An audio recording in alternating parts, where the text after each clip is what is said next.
Good morning, Senaka. Recording. Sorry, I had not put the recording. So, Venerable uh, Rajakiya Pandita, Venerable Purnekota Dhamma Lokatero will be delivering the Dhamma talk on the topic how yoga can be helpful for Buddhist meditation practices. So, since, as I mentioned, that he is very well conversant in this area, that he had kindly agreed. And I know that I think it's once a week that Venerable Theru also has a program for his Dhamma, the Dayakayas in US where he conducts a Dhamma program. So, Venerable Theru, I now would like to invite Venerable Theru to deliver Pansil and thereafter to commence the Dhamma talk. So. Okay. Please say again 3 times sadhu, Sadhu, sadhu. sadhu, sadhu. Yes. Say namo tassa 3 times to observe Namo 5 seconds. tassa bhagavato arahato samma sambuddhassa. Namo tassa bhagavato arahato samma sambuddhassa. Namo tassa bhagavato arahato samma sambuddhassa. Buddhang saranang gacchami. Buddhang saranang gacchami. Dhammang saranang gacchami. Dhammang saranang gacchami. Sanghang saranang gacchami. Sanghang saranang gacchami. Dutiyampi buddhang saranang gacchami. Yampi buddhang saranang gacchami. Dutiyampi dhammang saranang gacchami. Yampi dhammang saranang gacchami. Dutiyampi sanghang saranang gacchami. Yampi sanghang saranang gacchami. Tatiyampi buddhang saranang gacchami. Yampi buddhang saranang gacchami. Tatiyampi dhammang saranang gacchami. Yampi dhammang saranang gacchami. Tatiyampi sanghang saranang gacchami. Yampi sanghang saranang gacchami. Tisarana gamanang sampunnang. Bhante. Panatipata veramani sikkhapadang samadhiyami. Panatipata Virmani Sikkhapadam Samadhiyami. Adinādāna veramani sikkhapadang samadhiyami. Adinādāna Virmani Sikkhapadam Samadhiyami. Kāmesu miccācārā veramani sikkhapadang samadhiyami. Kāmesu Micchācārā Virmani Sikkhapadam Samadhiyami. Musāvādā veramani sikkhapadang samadhiyami. Savada Virmani Sikkhapadam Samadhiyami. Suramera majjapama dattana veramani sikkhapadang samadhiyami. Ramire Majapamadatthana Virmani Sikkhapadam Samadhiyami. Tisaranena saddhiṃ pañcaṣīlaṃ dhammaṃ sādhukang surakkhitāṃ kattvā appamādena sampādeta. Sadhu. Venerable Thero. Samanta yes. No, continue, Suhan. Samanta cakkavālesu atra gaccantu devata saddhammang munirājassa sunantu sagga mokkhadā Dhammasavana kālo ayang bhadantā Dhammasavana kālo ayang bhadantā Dhammasavana kālo ayang bhadantā. Sad. Namo tassa bhagavato arahato samma sambuddhassa. Namo tassa bhagavato arahato samma sambuddhassa. Namo tassa bhagavato arahato samma sambuddhassa. Yoga vejayati bhuri ayoga bhuri sankhayo etang dvedha pathang nyatva bhavaya vibhavaya cha tathathanang niveseyya yatha bhuri pavadhati iti.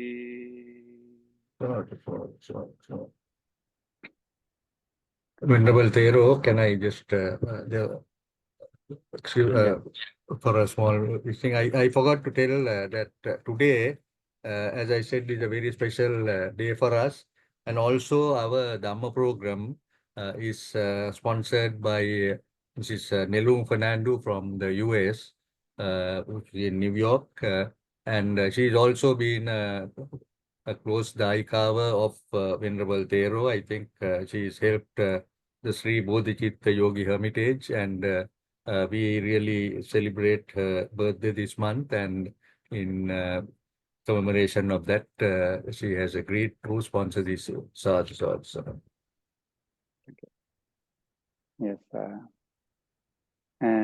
dear devotees and friends of the Dhamma,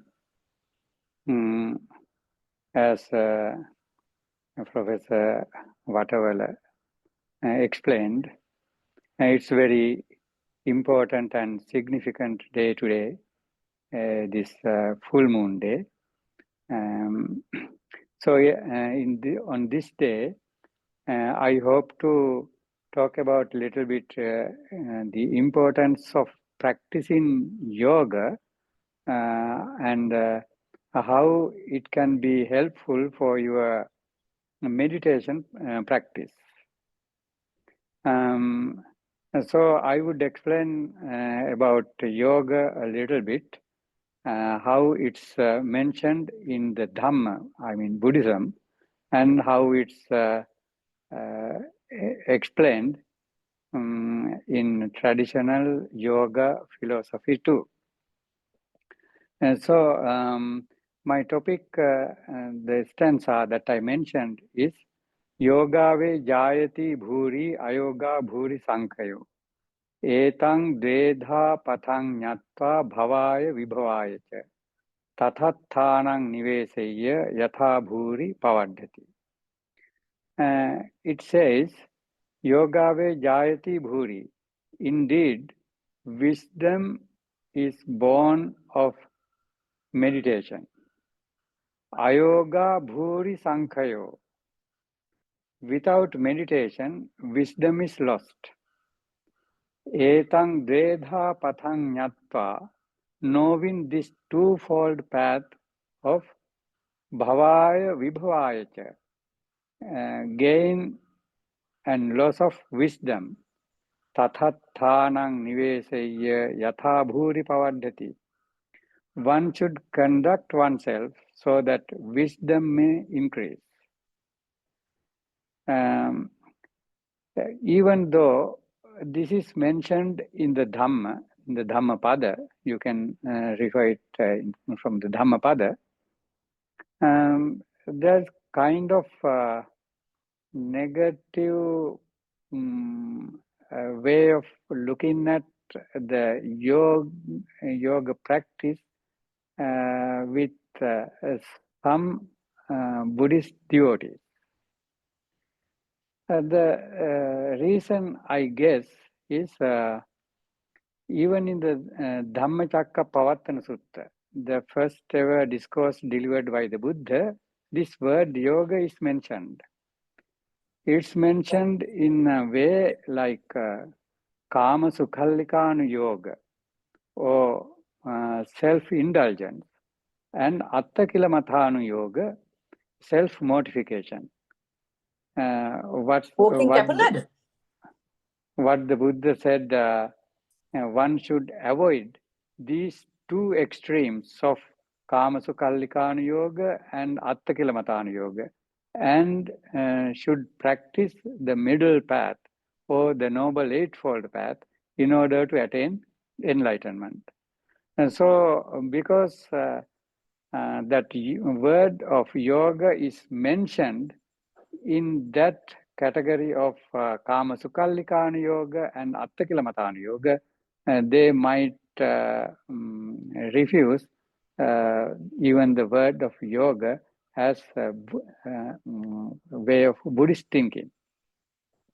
But really, the Buddha's advice is to practice yoga.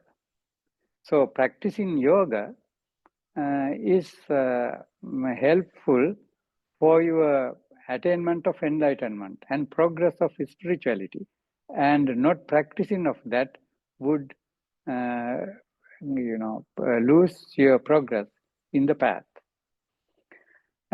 So what yoga does it mean here in the Dhamma, and what yoga means in the yoga philosophy today in itself?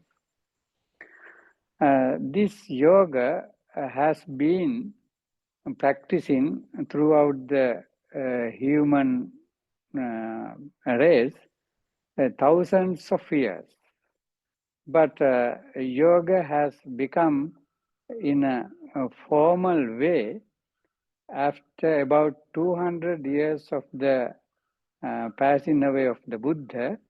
A certain rishi called Patanjali wrote a book called Yoga Sutra. In that Yoga Sutra, Patanjali explains what yoga means.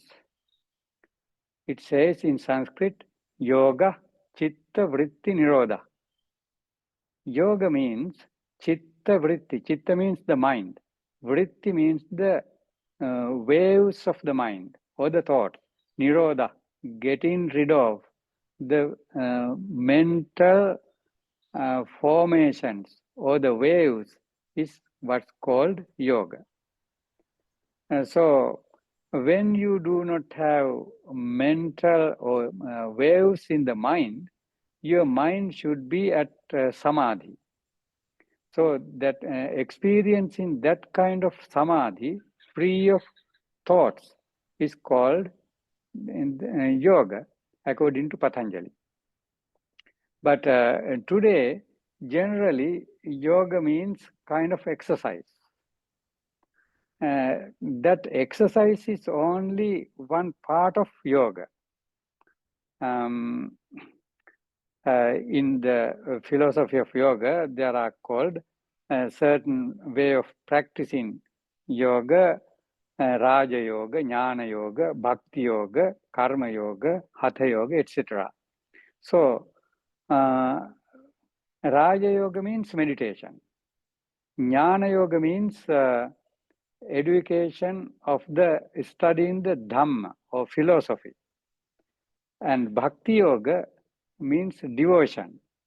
And Karma Yoga means selfless service. And Hatha Yoga means physical type of activities, exercises, or asana, postures.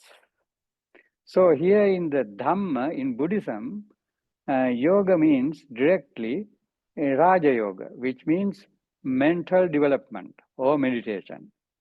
So what the Buddha taught on yoga here is nothing but practice of meditation. So yoga ve jayati bhuri means in accordance with the Dhamma, by practicing meditation, one would develop one's wisdom.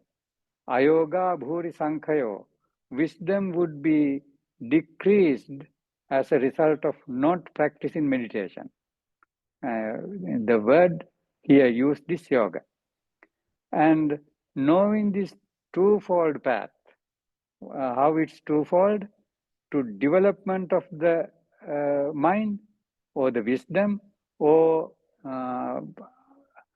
lack of development or increase the wisdom, lack of increase the wisdom. Knowing this twofold path, tatattanang nivesaya yatha bhuri pavaddati, keep oneself in the path in a way that increase of wisdom would take place. So now here it's very clear.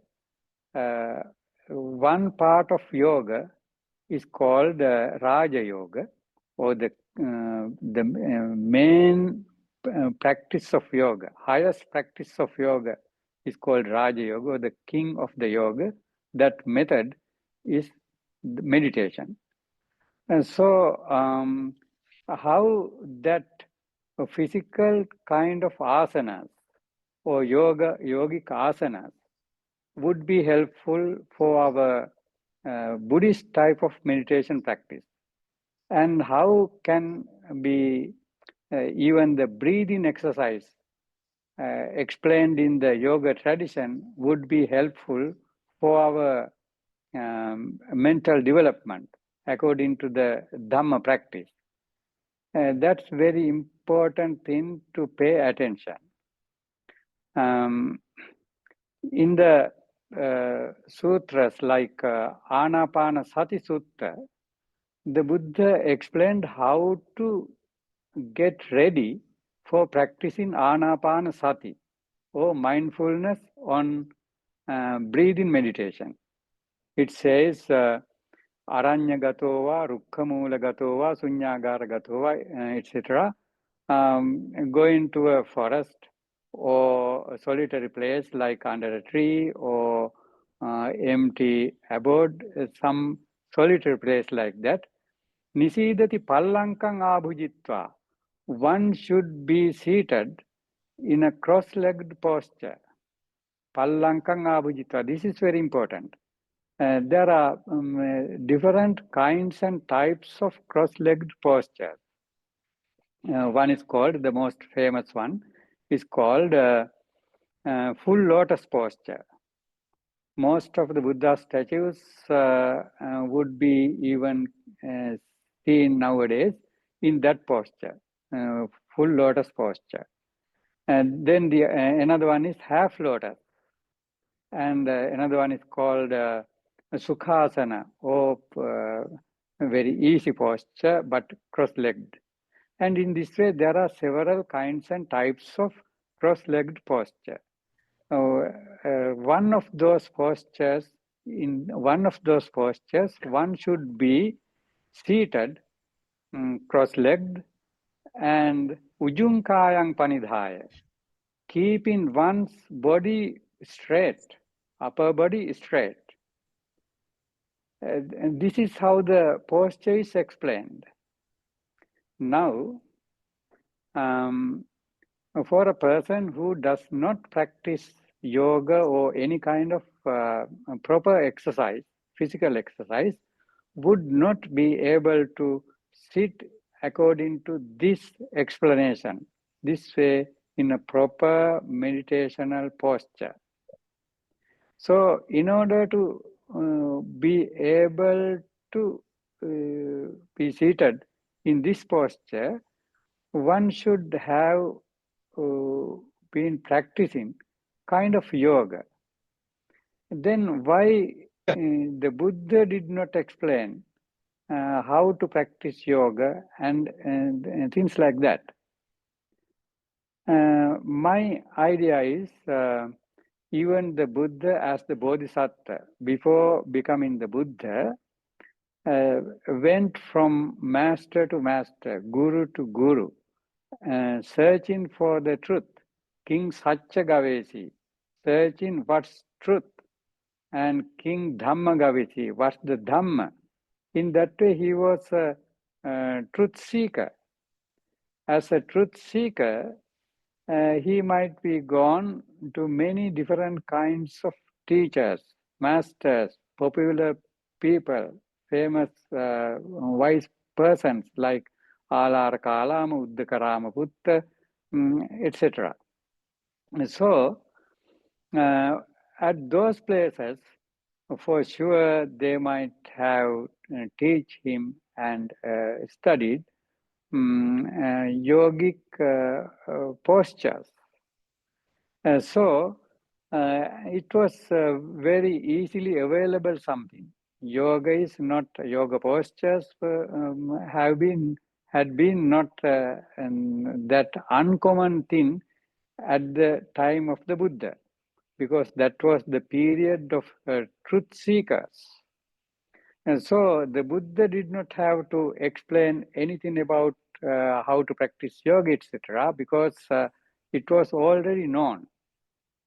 And today is a very significant day as the second full moon day of the year.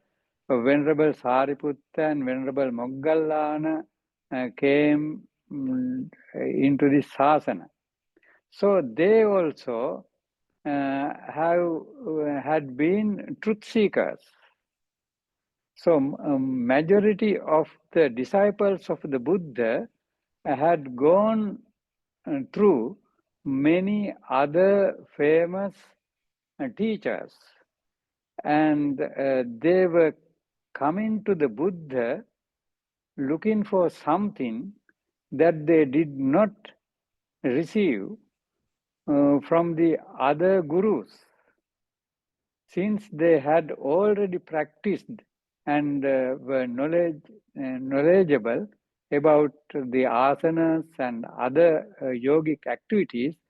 The Buddha just had to start with, okay, be seated in the cross-legged posture, keep in your upper body straight, and pay attention on the breath. Sato asasati, sato pasasati. Mindfully keep inhalation and exhalation with mindfulness. With mindfulness itself, with complete attention on the breath, just keep on breathing in that way. But for us today, it's not that easy. Even to go to the first step explained in the Anapanasati Sutta, it's not that easy. There seems to be like a big gap. I think this is because we have been not practicing any kind of yoga or proper exercises nowadays. So we cannot be seated cross-legged, and we cannot keep our upper body straight. And if we were to be seated, after a few minutes, we would feel very uncomfortable. Therefore, we would have to change our posture.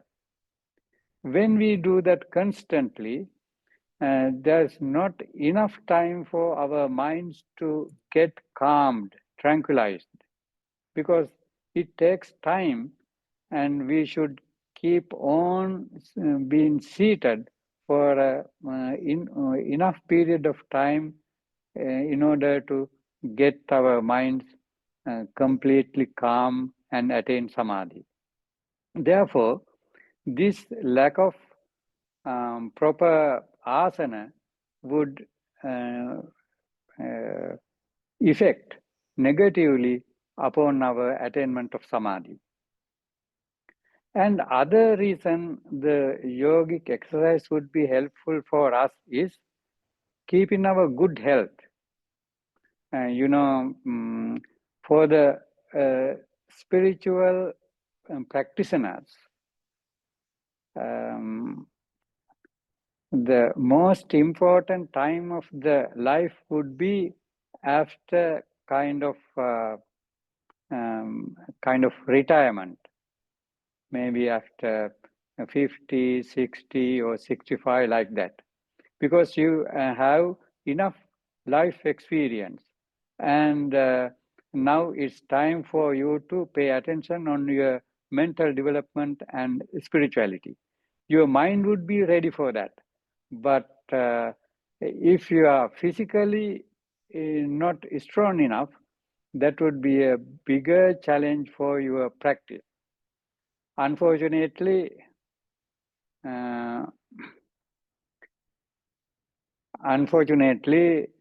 nowadays, even many monks get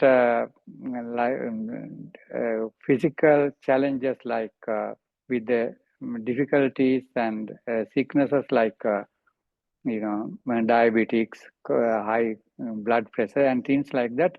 Even when they are very young, like 20 or even 30, in that age. Main thing, I think, is lack of proper exercise. So if you were to practice yoga asana, you would be able to overcome those physical challenges, and you would be physically fit enough to be seated in the proper asanas, and your meditation would be successful. And another thing is, in the yoga tradition, there is something called pranayama practice. Pranayama means breathing exercise. Then now, anapanasati is practiced just by observing the normal breath, not controlling.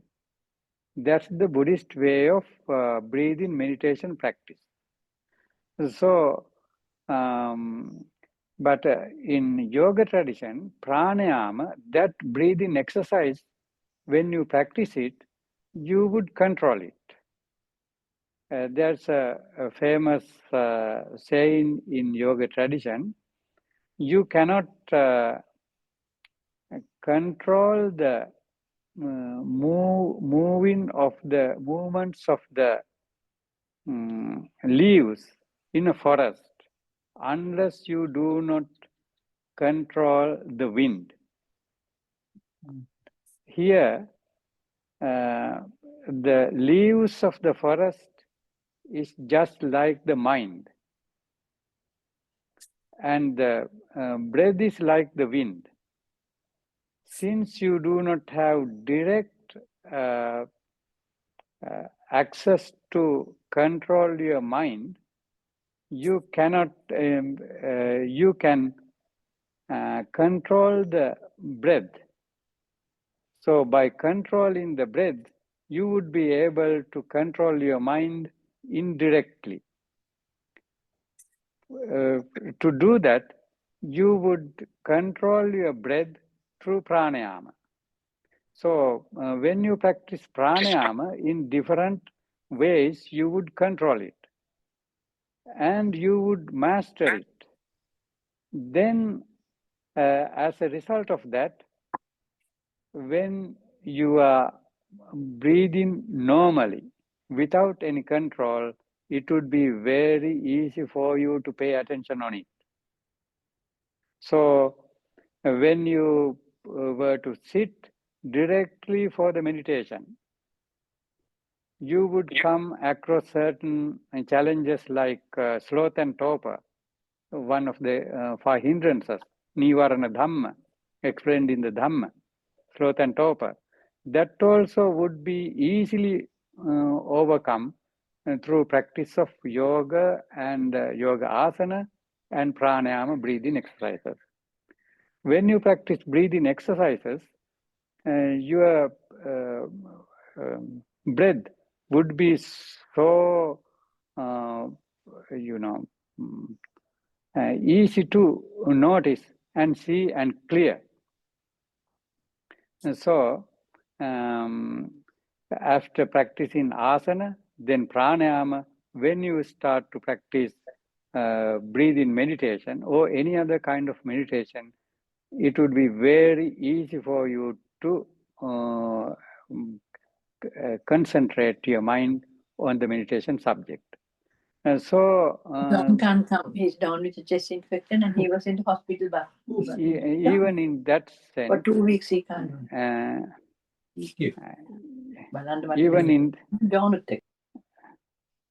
Even in that sense, practice of yoga and pranayama would be helpful for our meditation practice.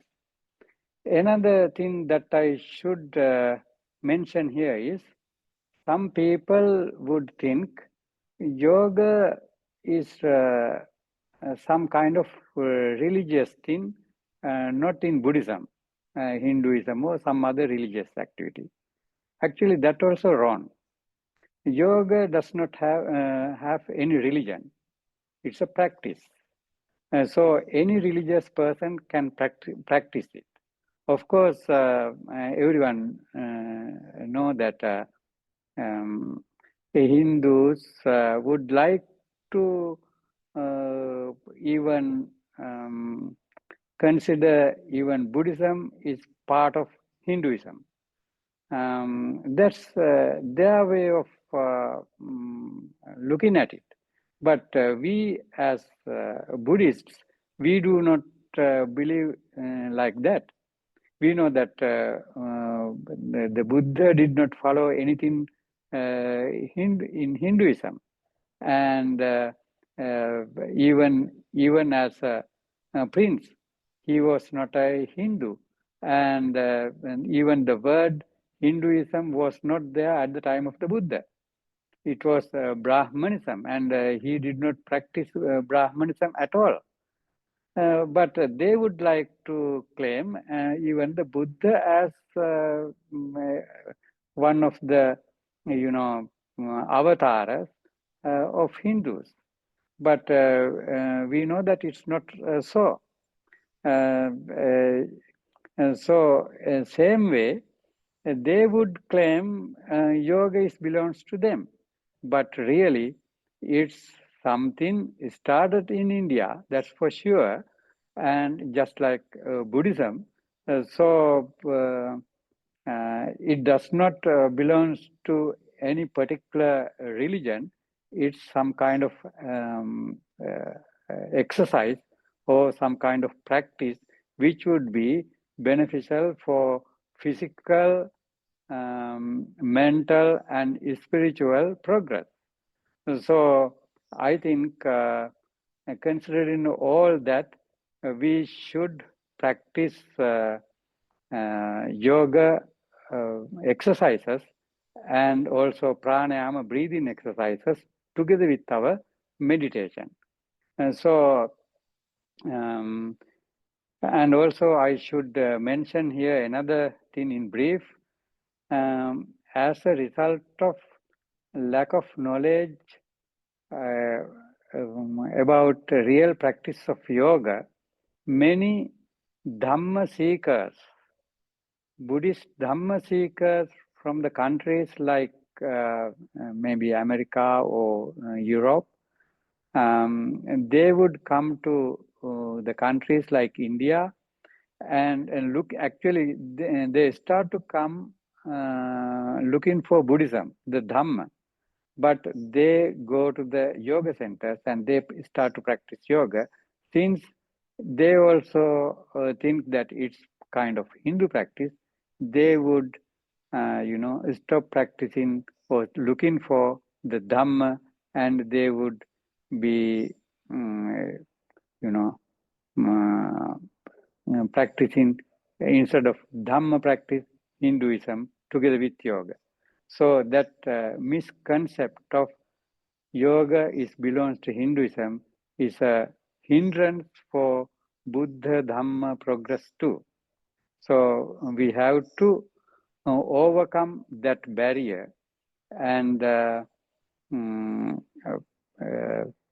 maybe not the yoga philosophy, but yoga asanas or exercises and pranayama or breathing exercises should be practiced together with this Dhamma practice, which would be helpful for your spirituality, so that actually from that onwards, your spiritual progress would be stronger and faster and better. So I think that would be the time for the talk, and we can start the discussion. Before that discussion, of course, I want to mention also, as Professor Watavala explained, told at the beginning, it's going to be Mrs.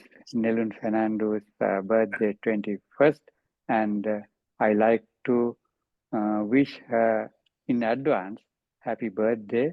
And of course, yes, she has been helping with this yoga center in Kurnagoda too. So yes, and Professor Watavala, you can start your discussion now.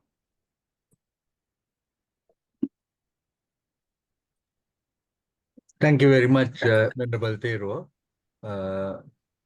If you have any questions, I think you can send it on the Q&A.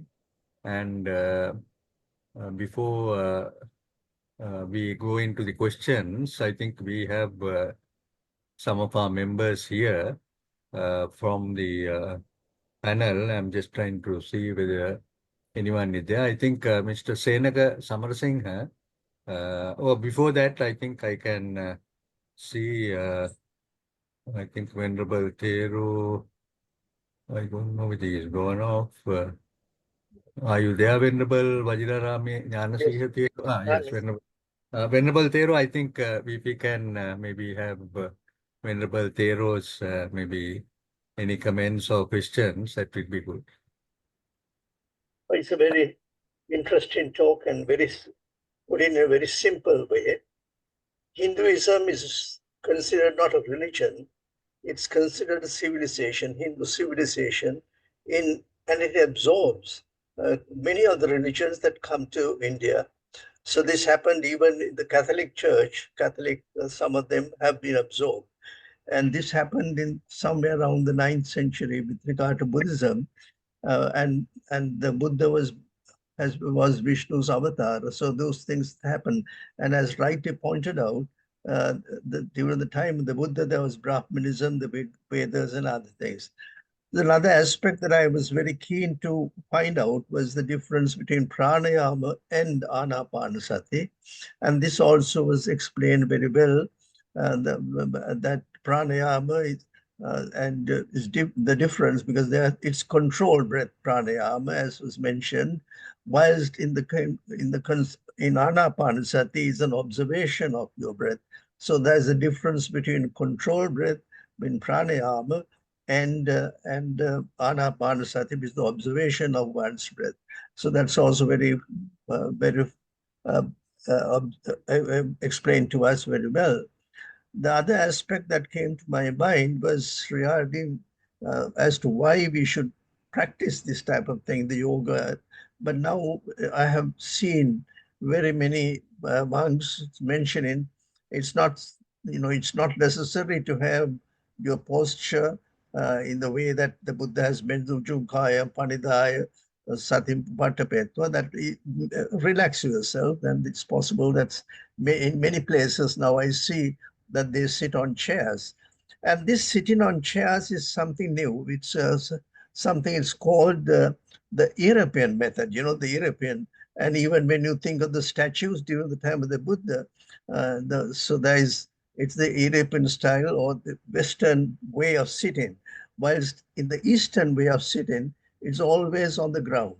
And you see in the many other suttas, it's mentioned, I think that was very interesting, the Lichavis, where they had a hall and wanted the Buddha to come there, and the Buddha sat, and then on that one side sat the bhikkhus other way. So the way of sitting during the time of the Buddha was sitting on the ground, and this I can experience now. In Thailand, I was invited to stay with a pure judge. He's a judge, and there was only one chair. And all of them, even when they were having their dinner, they sat right around, and they were, seated on the ground. So the point is, the practice of sitting on the ground it's something that was common. But now what has happened is we have the furniture, we have the chairs, and all the things. We have forgotten that earlier, and we have to train ourselves to sit in that particular posture. So I do not know. These are some of the things that came to my mind, but I'm very happy that Thera, whom I knew, his teacher also, I knew him very well, and explanation was very lucid and very clear, and very happy about it. Thank you very much, Venerable Vajirarama Gnanasiya Thero. But Venerable Dhamma Thero, any additional things that you would like to add on what Venerable Vajirarama Gnanasiya Thero spoke on? Yes, yeah. And thank you, Venerable Jnanasi Hamdru, for your explanation. Yes, as he also reconfirmed, it's very important to at least to teach ourselves how to sit on the ground. Now, even all systems are practices are coming again from the USA or Europe back to Asia. For an example, now several decades ago, in the magazines, international magazines, barefooted children would be photographed and shown, and to see as a mark of poverty. And now they have started walking without, walking barefooted. A concept called earthing. We have been losing earthing because we have been using, slippers or shoes. So in that way, the world is coming back to the ancient systems again. So we can see real meditators in the USA or Europe. They have been sitting on the ground, keeping upper body straight very nicely, because they try their best to practice it. So as a heritage, we had it. So I think it's time for us to go back to our heritage again, so that we would be able to develop ourselves better in this spirituality too. As Jnanasi Hamdru mentioned, some people, some even monks would say it's not necessary to sit on the ground. Of course, if you cannot sit on the ground already for any physical challenges, better you practice the way that you can. But those who can, it's better to strengthen and start in that proper way. There's a difference when you practice being seated on the ground in cross-legged posture, keeping upper body straight, and not so. And so, if possible, physically not challenged, better to keep that ability to practice on. There are many things taught even in the yoga, like mudra, that nervous system connection. Actually, in meditation practice also we do it. Sometimes maybe not knowing what it is. So those are also important to keep on practicing. Thank you. Thank you, Venerable Thero. There is a question on, there is also on the posture. What about sitting like Japanese? I think, on a meditation bench. Yeah. There would be a supportive, kind of furniture to help with, those postures. And that also good. The main thing is to be able to keep the upper body straight. Actually, even when though we call sitting on the ground, we would use a cushion so that your upper body would be very easily straight. And other thing is asana. Asana means it should be relaxed and straight. So this usually when it's relaxed, it would not be straight. It would be rigid. But that relaxation and straight should be together. So when it's balanced in those terms, relaxed and steadiness and relaxation together, then that's called asana. Then it's very easy for the mind to be concentrated and calmed. And even in the Sattva Bojjhangas, there's a Bojjhanga called Passaddhi. Passaddhi, which means relaxation. So this physical relaxation, muscle relaxation also would be part of that passaddhi or relaxation. That would be at least helpful for that passaddhi in the Dhamma to practice and through this. Yes, that Japanese bench also would be helpful. Thank you. Then there's another question also on the same thing. Is it possible to sit on the ground in the cross-legged position for a person who is over 65 years old but not done yoga practice in the past? I remember as an answer for this. I remember Venerable Henepola Gunaratana Hamaduru used to say he started to practice full lotus when he was 65 years old. And at the very beginning, he felt like he was about to die. But he did not give up. He kept on practicing. And now he says he can be seated. Almost he is now, I think, very close to 100 years. Now he could be seated hours. So, and he says, since I started 65 and successful, no one can say no. This is impossible. So I think 65 is not that old through the point view of yogis. Still you are young enough to start. There's a question from Mr. Ranjit Tabru. He says, Reverend Sir, as you grow old, you end having osteoarthritis, cartilage pain, swelling of feet, etc. What is wrong in doing Anapana meditation in a sitting position? Being able to meditate for a short period is better than not doing meditation at all. Yes, actually, something is better than nothing. Yeah, that's good.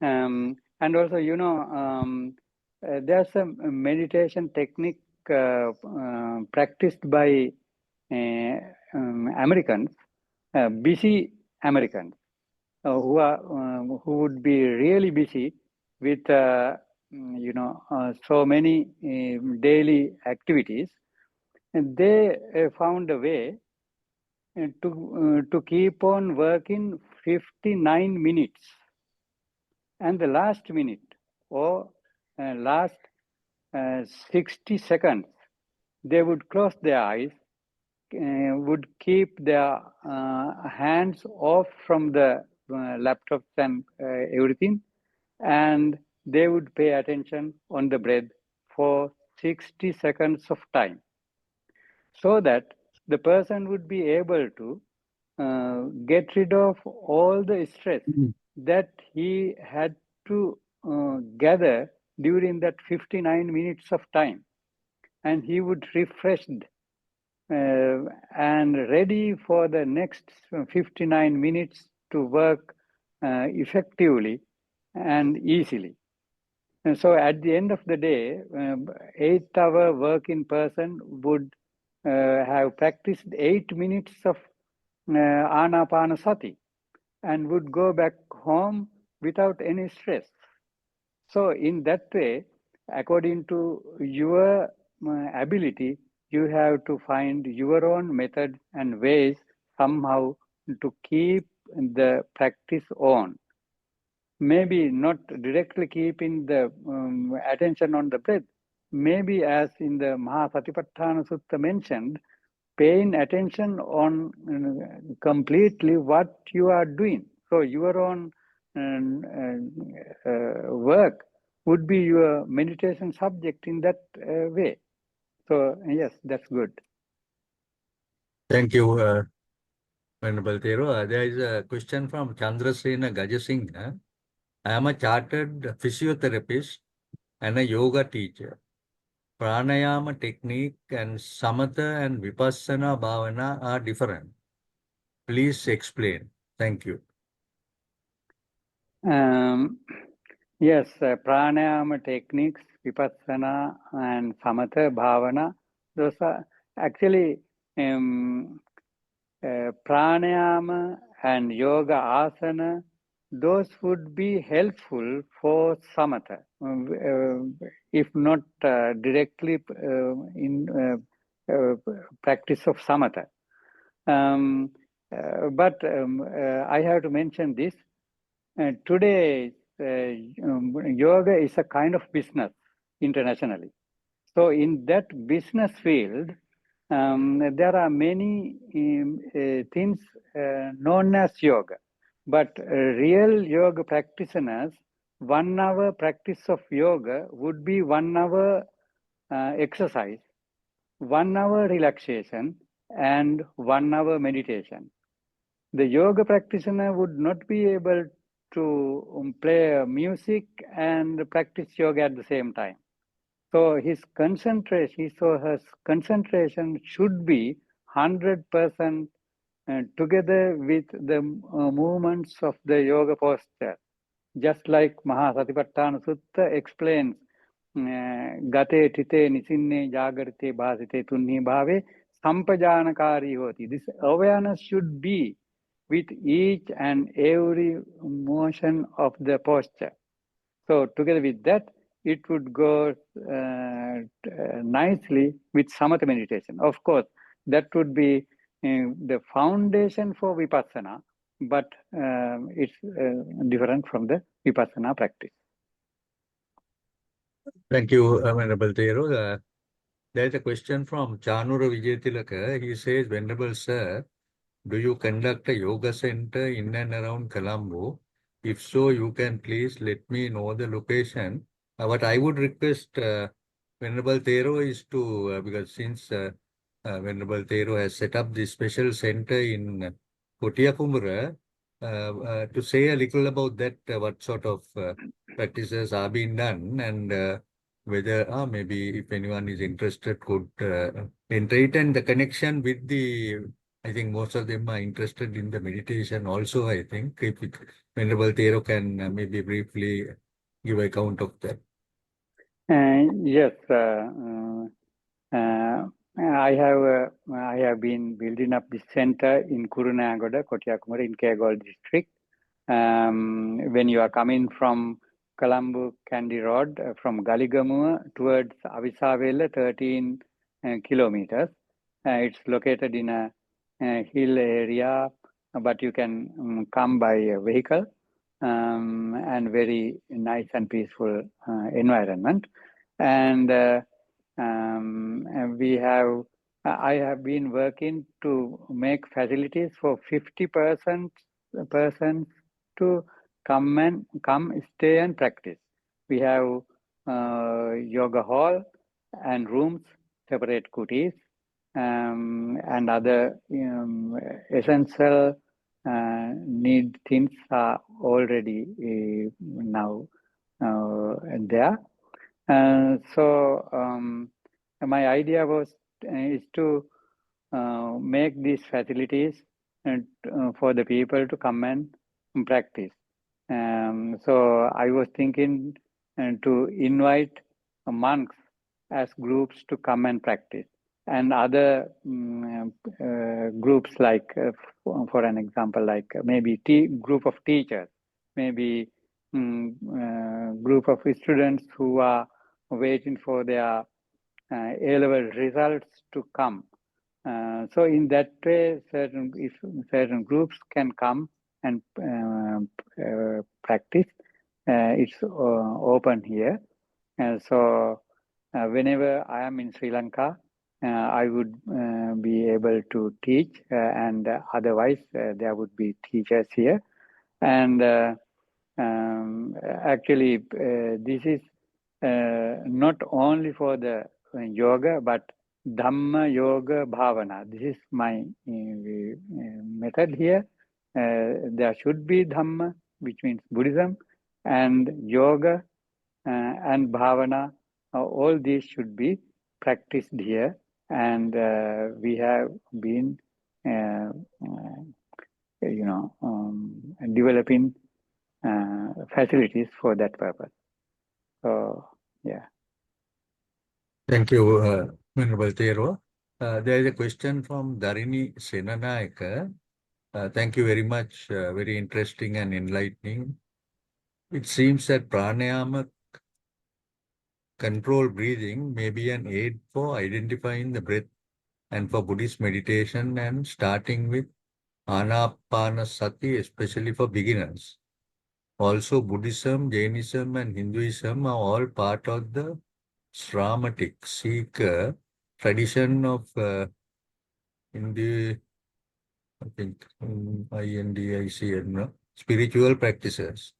The concept of religion qua religion with clear boundaries, monotheism, is a European colonial construct, whereas the tradition is polytheistic. I don't know what she's asking here. Were you able to comment on this? Tradition.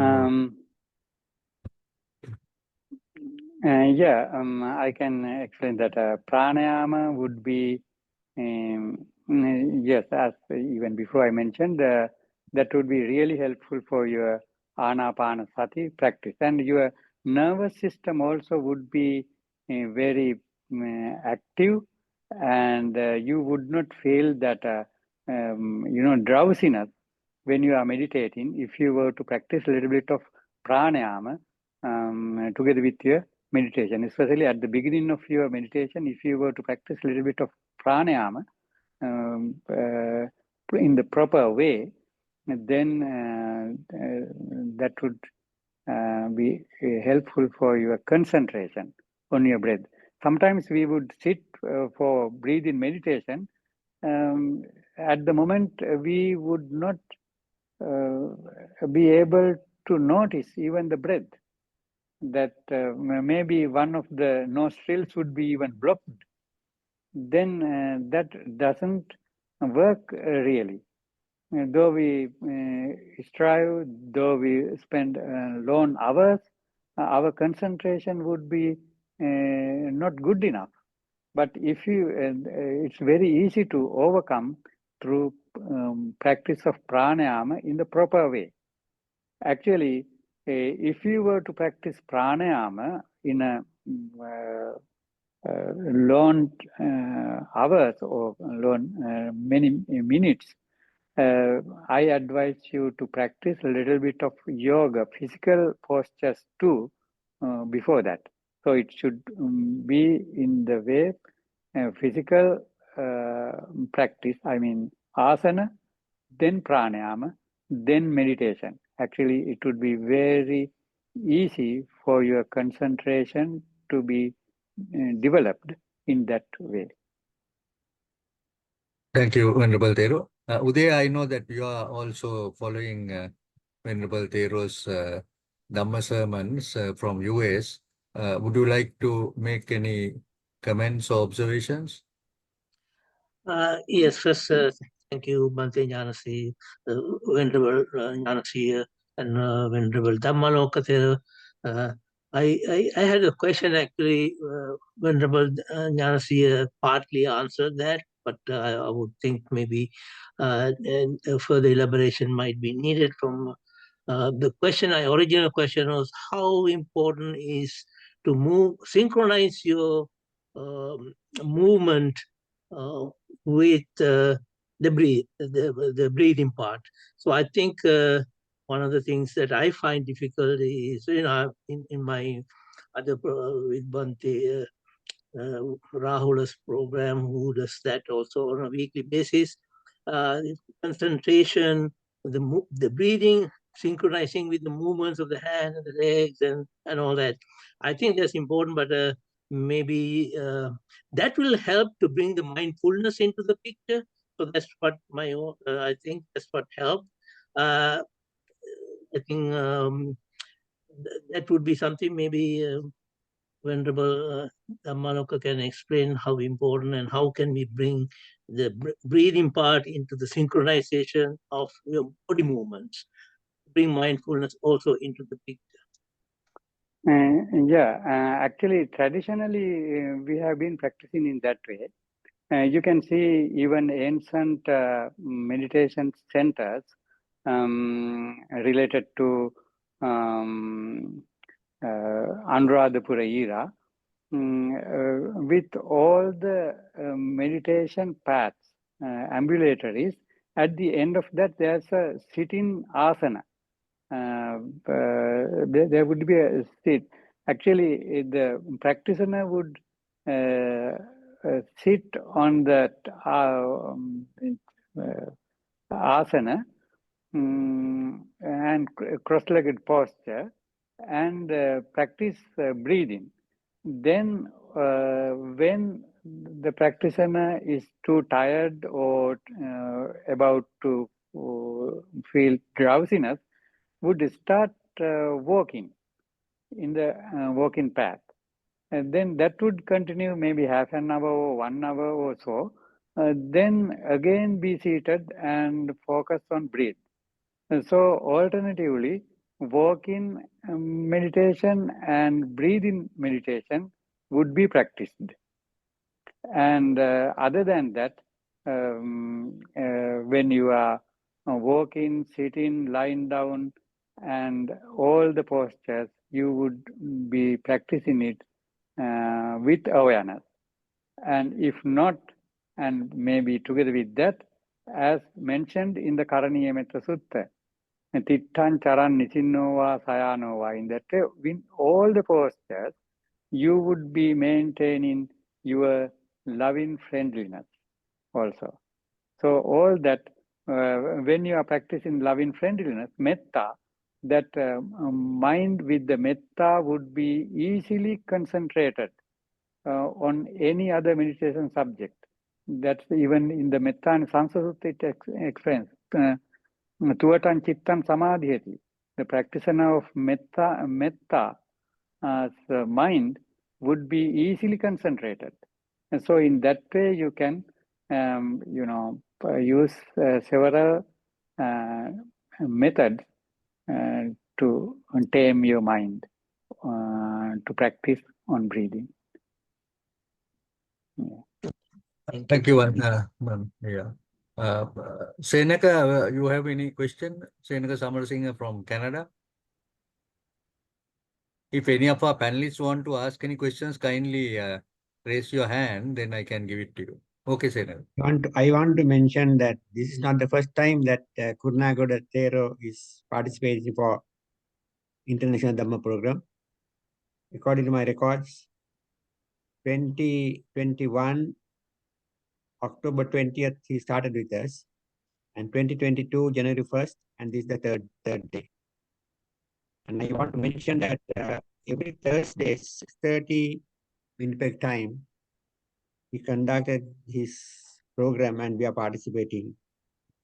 I participate with my wife Chandani, as well as our friends and relations around Winnipeg, as well as Canada. And at the same time, I want to inform you a good news of our Venerable Vajirama Jnanasiya Thera. He is going to celebrate his 90th birthday on 18th. Thank you very much, sir. Thank you.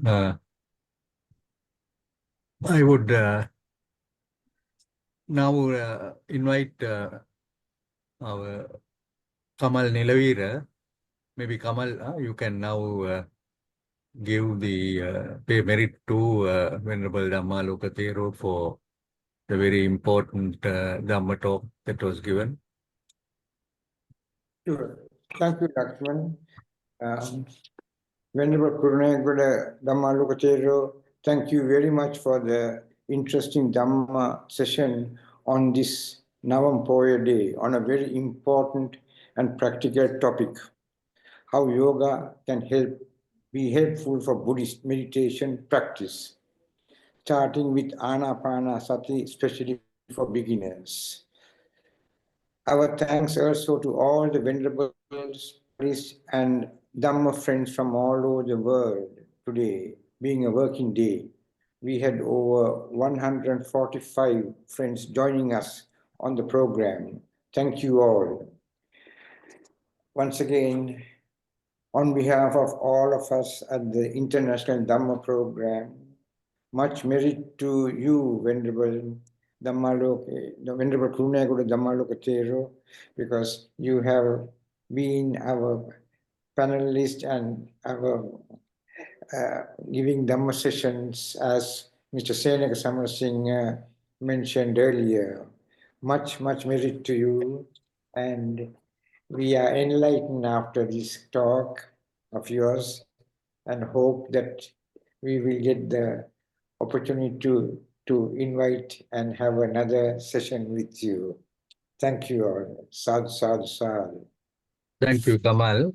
I think Venerable Kurunagoda Dhamma Lokatero, there was a very important maybe explanation that was given, because as Venerable Thero mentioned, many of them think that yoga is maybe more Hinduism and not connected with Buddhism. But that matter was cleared as to how it will help Buddhism and meditation. I think that's a very important thing. And posture is one of the most important things, because if you see, a lot of them are having difficulty in maintaining the posture for a long period of time. So practice, I think, would be the best. And also, if in the event that if you wish to maybe go and learn a little more and really practice it, because Venerable Thero has all built this putti especially for those who are here and also from abroad. If you are coming for a holiday, certainly you can make use of those facilities. And then if you either contact Venerable Thero directly, or if you speak to us, we can certainly help.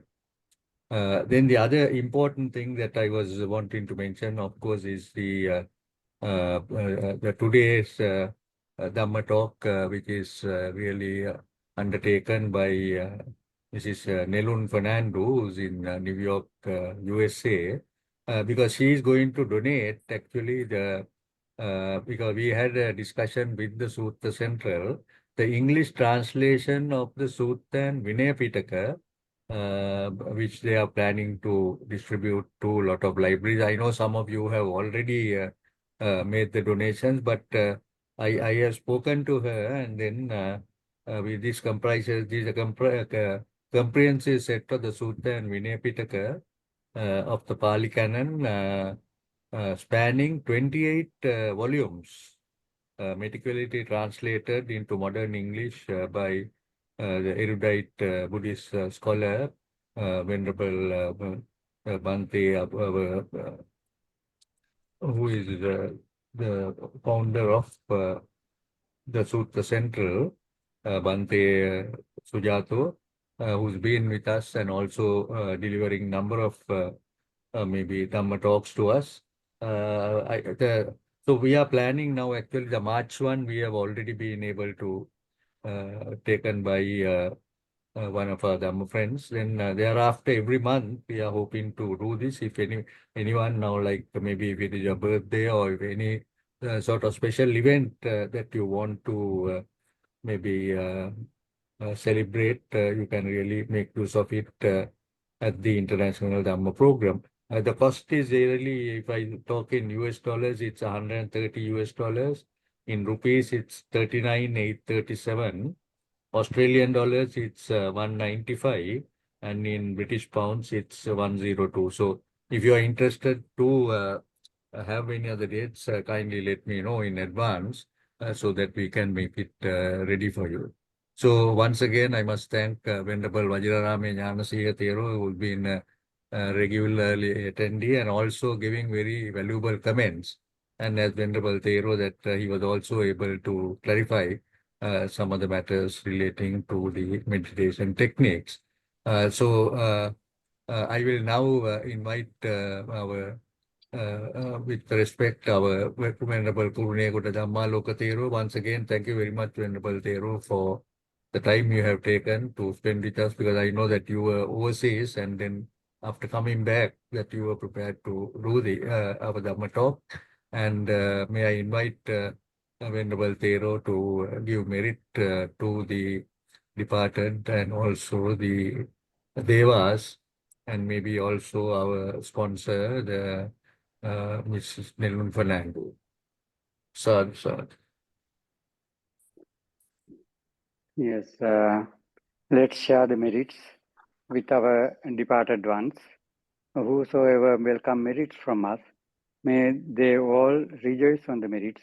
May they all attain the ultimate bliss, ultimate peace, ultimate happiness of Nibbana. Bearing such thoughts, let's share the merits by reciting everyone together. Idang me ñātīnaṃ hotu sukhitā hontu ñātayo. Idang me ñātīnaṃ hotu sukhitā hontu ñātayo. Idang me ñātīnaṃ hotu sukhitā hontu ñātayo. May all the deities who protect the world and sasana rejoice on the merits. May they also attain the ultimate peace of Nibbana. Ākāsattha ca bhummattha devānāgā mahiddhikā puññantaṃ anumoditvā ciran rakkhantu loka sāsanaṃ.